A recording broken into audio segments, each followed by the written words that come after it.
नमस्ते प्रणाम दोस्तों, स्वागत है हमेशा की तरह एक और नई वीडियो में। आशा करती हूँ अच्छे होंगे। शुरू करती हूँ वीडियो। सुंदर नगर में चंदर नाम का व्यक्ति रहता था। वह बड़ा मेहनती था। उसके 7 बेटे थे।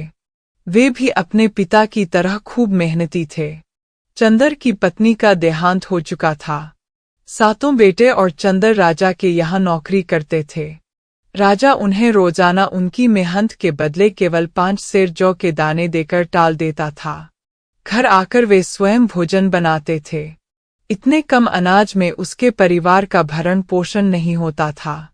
चंदर के परिवार में अच्छी खुराक वाले सदस्य थे, इसलिए इतने कम खाने में वे हमेशा भूखे ही रह जाया करते थे। कई बार चंदर के मन में राजा की नौकरी छोड़ने का विचार भी आया, किंतु यह सोचकर वह अपने विचार को मन से त्याग देता था कि यदि वह उसकी नौकरी छोड़कर किसी दूसरे शहर जाकर भी नौकरी करेगा तो राजा उसे अवश्य तलाश करवा लेगा और फिर उसको उसके परिवार सहित सूली पर लटकवा देगा।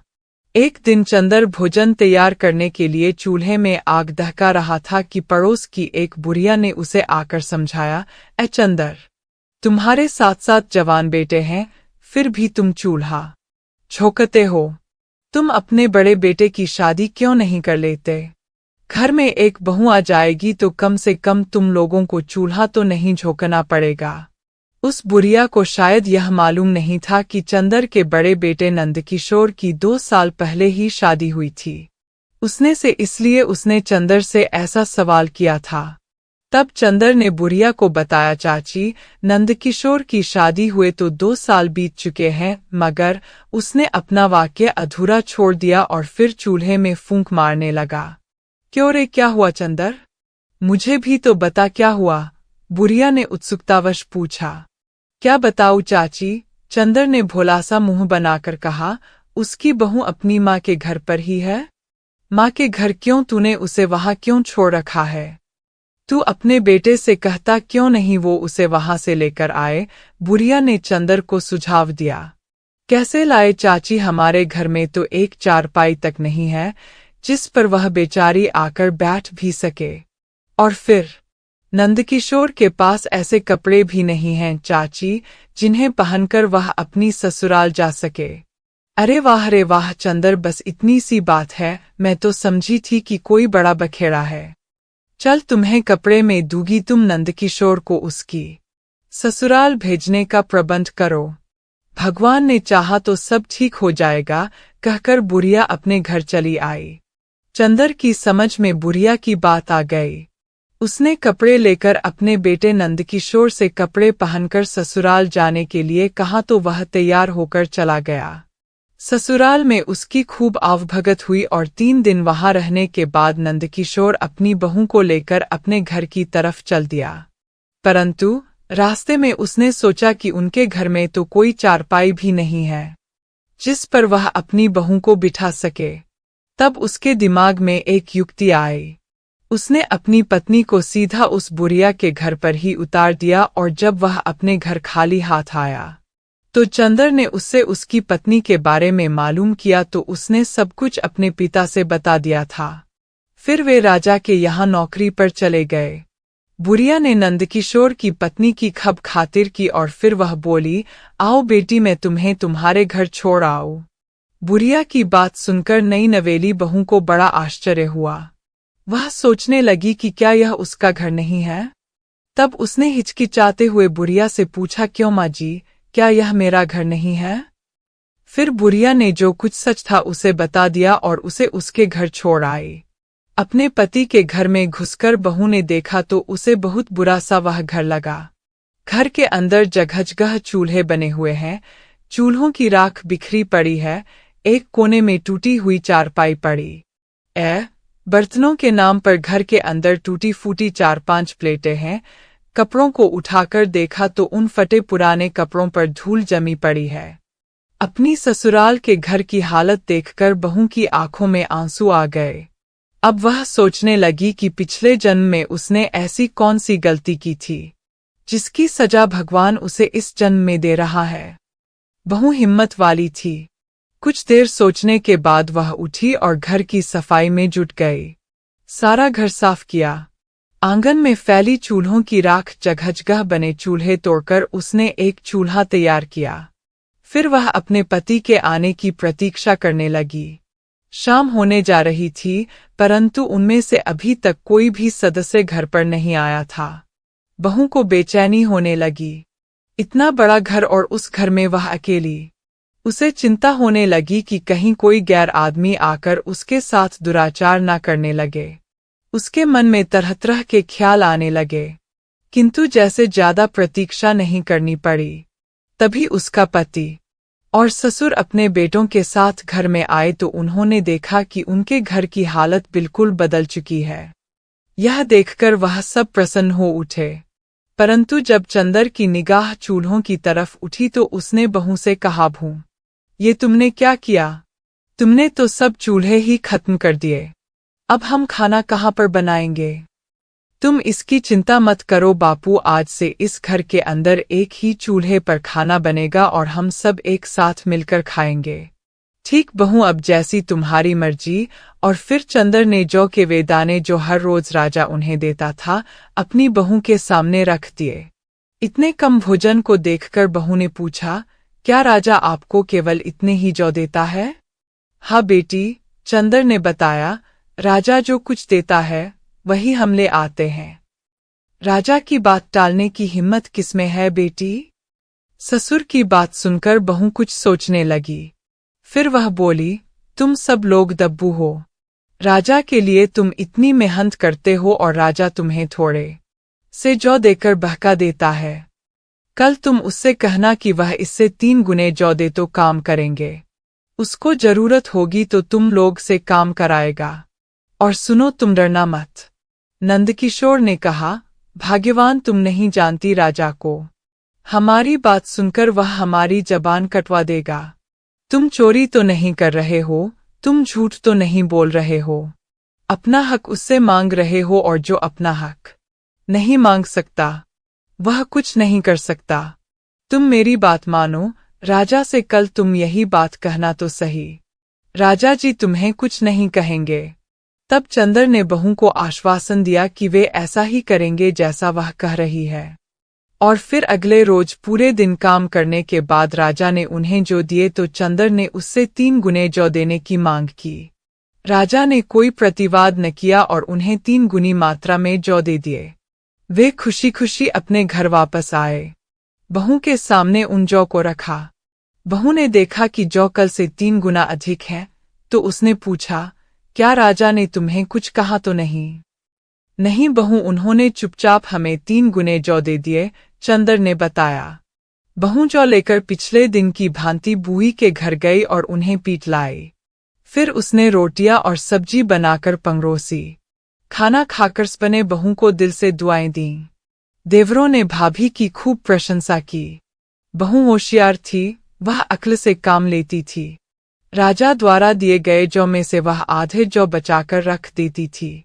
1 हफ्ता उसने यही काम किया। फिर अगले दिन उसने अपने पति से कहा, ए जी, सुनो, आज तुम राजा से कहना कि इतने जौ से हमारा काम नहीं चलता। वह कुछ न कुछ जौ की मात्रा और बढ़ दे। शाम को काम से निपटने के बाद बाप बेटे राजा के पास गए और उसके सामने अपना प्रस्ताव रखा तो राजा ने बिना भूपटाक के जौ की मात्रा फिर 3 गुना कर दी। वे जौ लेकर घर आए। तब बहू ने जौ को देखकर अपने ससुर से कहा, बापूजी, तुम लोग कल से राजा के यहाँ काम करने नहीं जाओगे। फिर हम लोग क्या खाएंगे बेटी? बहू की बात सुनकर चंदर ने आश्चर्यचकित होते हुए पूछा, मैंने काफी अनाज बचा-बचाकर इकट्ठा कर लिया है। तुम लोग बाजार में कोई दुकान देख लो और उसमें अनाज बेचने का काम शुरू कर दो। भगवान ने चाहा तो हमारे पास सब कुछ हो जाएगा। बहू की बात चंदर की समझ में आ गई। दूसरे दिन उसने बाजार में एक दुकान का प्रबंध कर लिया। उसमें बहू द्वारा बताई गई योजना के अनुसार अनाज बेचने का काम शुरू कर दिया। शुरू में तो दुकान पर कम ही ग्राहक आए, लेकिन फिर उनकी दुकान चल निकली। दुकान चलती देख चंदर तथा उसके बेटों की खुशी का ठिकाना न रहा। वे घर के लिए भी कुछ न कुछ सामान जुटाने लगे। एक दिन बहू ने अपने ससुर से कहा, पिताजी, तुम रोजाना घर पर खाली हाथ चले आते हो, तुम्हारी यह बात अच्छी नहीं है। रास्ते में जो कुछ मिला करे उसे उठा लाया करो। ससुर ने बहू की बात की गांठ बांध ली और अगले ही दिन से वह रास्ते में पड़ी किसी भी वस्तु को छोड़कर नहीं आता था। रास्ते में यदि उसे कोई कागज भी मिल जाता तो वह उसे भी नहीं छोड़ता था और बहू उन सब चीजों को घर के एक कोने में जमा करती रहती थी। चंदर रोजाना कुछ न कुछ लेकर घर में घुसता था, किंतु आज उसे रास्ते भर कुछ ऐसी वस्तु दिखाई नहीं दी जैसे उठाकर वह अपने घर ले जा सके। वह एक जगह खड़ा होकर सोचने लगा। अचानक उसकी नजर रास्ते के किनारे पड़े एक मरे हुए सांप पर पड़ गई। वह झपट कर उसके पास पहुंचा। उसने देखा सांप वाकई मरा हुआ था। उसने सोचा कि वह उसी मरे हुए सांप को उठाकर ही अपने घर ले जाए। यदि वह घर में कुछ भी लेकर नहीं घुसा तो उसके बेटे की बहू कहीं उससे नाराज न हो जाए। तब चंदर ने एक लकड़ी पर उस सांप को रख लिया और उसे ही अपने घर ले आया। बहू ने जब अपने ससुर के हाथ में मरा हुआ सांप देखा तो वह उछलकर बोली, अरे ये क्या उठा लाए पिताजी। फिर कुछ सोचने के बाद वह बोली, खैर कोई बात नहीं, अब आप इसे ले आए हैं तो छत पर फेंक दो। चंदर ने उसको तुरंत छत पर फेंक दिया। यह संयोग ही था कि एक चील रानी का हार अपनी चोंच में दबाए उड़ रही थी। उसने छत पर सांप देखा तो वह तुरंत वहां उतर आई। चील ने हार तो छत पर एक तरफ फेंका और सांप पर झपट पड़ी। वह सांप को उठाकर आकाश में उड़ गई। दोपहर को जब बहू छत पर कपड़े सुखाने चली तो हीरों का हार देखते ही उसकी आंखें आश्चर्य से फटी की फटी रह गईं। उसने हार को उठा लिया और नीचे आकर उसे एक संदूक में सुरक्षित रख दिया। उसी दिन नगर में मुनादी हुई कि एक चील रानी का हीरों का हार लेकर उड़ गई है। जिस किसी व्यक्ति को वह हार मिल जाए उसे राजा के दरबार में पहुंचा दे। राजा उसे मुंह मांगा इनाम देंगे। जब यह बात बहू को पता चली तो उसने हार के बारे में किसी से कोई जिक्र नहीं किया। नगर के सभी लोगों की जुबान पर रानी के हार की चर्चा थी, लेकिन हार अभी तक नहीं मिला था। अगले दिन राजा ने पुनः नगर में ऐलान कराया कि रानी का हार अभी तक किसी ने भी दरबार में नहीं पहुंचाया है। किसी को यदि हार के बारे में मालूमात हो तो वह तुरंत दरबार में आकर निडरता से राजा को बताए। यह ऐलान भी नंदकिशोर की बहू ने सुना। फिर जब शाम को उसके पति ससुर और गए तो बहू देवर सब घर में आए तो बहू ने जिक्र किया, क्या वास्तव में रानी का हार चील लेकर उड़ गई है या राजा की कोई चाल है? बहू की बात सुनकर चंदर ने कहा, नहीं बहू, राजा इतना झूठा नहीं है, हम उसे जानते हैं, वह झूठ नहीं बोल रहा है। हार वास्तव में चील ले उड़ी है और फिर राजा को उसके ज्योतिषियों ने बताया है कि हार किसी की छत पर है। नहीं पिताजी, ज्योतिषी झूठ बोलते हैं। हार राजा के महल के पीछे कूड़े के ढेर में दबा हुआ मिलेगा। बहू ने बड़ी चालाकी से कहा। तुम्हें कैसे मालूम बेटी कि हार कूड़े में मिलेगा? चंदर ने उत्सुकतावश पूछा। फिर बहू बोली, पिताजी, कुछ बातें ऐसी होती हैं जिन पर बहस करने से कोई फायदा नहीं होता। तुम मेरी बात मानो, राजा के दरबार में तुम झूठ-मूठ का पोथी पन्ना लेकर जाओ और जैसा मैं कहती हूँ वैसी सूचना राजा को दे दो। क्या कहती है बहू तू? राजा को क्रोध आया, अगर वहां हार नहीं मिला तो राजा मेरी गर्दन उड़वा देगा। नहीं, मैं नहीं जाऊंगा। चंदर सहमकर पीछे हटा। पिताजी, मैं जो कुछ कह रही बिल्कुल सच कह रही हूँ। आप वैसा ही करें जैसा मैं तुमसे कह रही हूँ, तुम्हें कुछ नहीं होगा। बहू ने अपने ससुर का खूब समझाया। फिर चंदर ने बहू की बात मान ली और एक कागजों की पोथी लेकर वह राजा के दरबार में पहुंचा। वहां उसने निडर होकर झूठ-मूठ की पोथी राजा के सामने खोली और उसमें देखकर वही बातें अपने मुंह से कह दीं जो उसके बेटे की बहू ने उसे समझाई थीं। इधर बहू उस हार को राजा के महल के पीछे कूड़े में डाल आई। चंदर की बात सुनकर राजा ने अपने सिपाहियों को महल के पीछे कूड़े के ढेर में हार ढूंढने का आदेश दिया। संयोग से हार सिपाहियों को मिल गया। हार दरबार में लाया गया। उसे देखकर राजा सहित सारे राज ज्योतिषी चंदर की भविष्यवाणी को मान गए। वे नहीं जानते थे कि एक अनपढ़ गंवार आदमी इतना बड़ा विद्वान हो सकता है।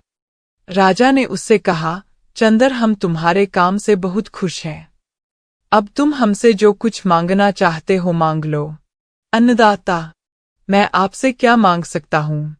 मेरी तो आपके सामने जुबान भी नहीं खुल सकती। मैंने तो हुजूर अपने कर्तव्य का पालन किया है। चंदर राजा के सामने हाथ जोड़कर खड़ा हो गया।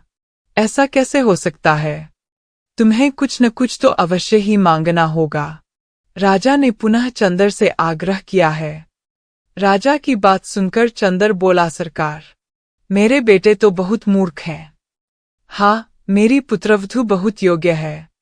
मैं उससे परामर्श करके आऊंगा, तब आपको बताऊंगा। ठीक है, जाओ, तुम इसी समय बहू से पूछ कर आओ। राजा ने उसे घर पर भेज दिया। वह घर आकर बेटे की बहू से परामर्श करने लगा। ससुर की बात सुनकर बहू बोली, यह कौन सी बड़ी बात है पिताजी? तुम राजा से वचन मांगो कि वह धनतेरस से लेकर दिवाली तक नगर में किसी के भी घर में दिया न जलने दे। यहाँ तक कि महल के अंदर भी अंधेरा रहना चाहिए। वह की बात चंदर की समझ में बिल्कुल नहीं आई। वह सोचने लगा कि कहीं बहू का दिमाग तो खराब नहीं हो गया है। दिवाली पर सबके घर में अंधेरा कराकर इसे क्या मिलेगा? वह कहने लगा, बेटी, मेरी समझ में तेरी उल्टी सीधी बातें नहीं आ रही हैं। मैं ऐसी बात राजा से कैसे कह सकता हूँ? वह तो गुस्से में भरकर मुझे पागलखाने में डलवा देगा। तुम घर पर बैठकर ही राजा के निर्णय की बात स्वयं क्यों सोच रहे हो? वह तुम्हें कुछ नहीं कहेगा पिताजी।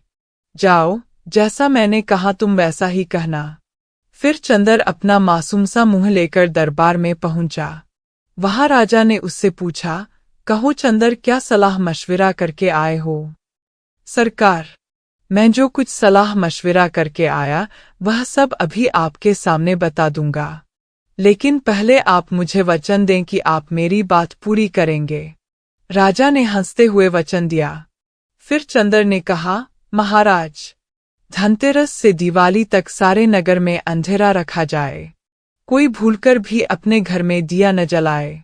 आपके महल में भी अंधेरा ही रहना चाहिए। बस मेरे घर में घी का दीपक जलेगा। चंदर की बात सुनकर दरबार में उपस्थित सभी व्यक्ति सोच में पड़ गए।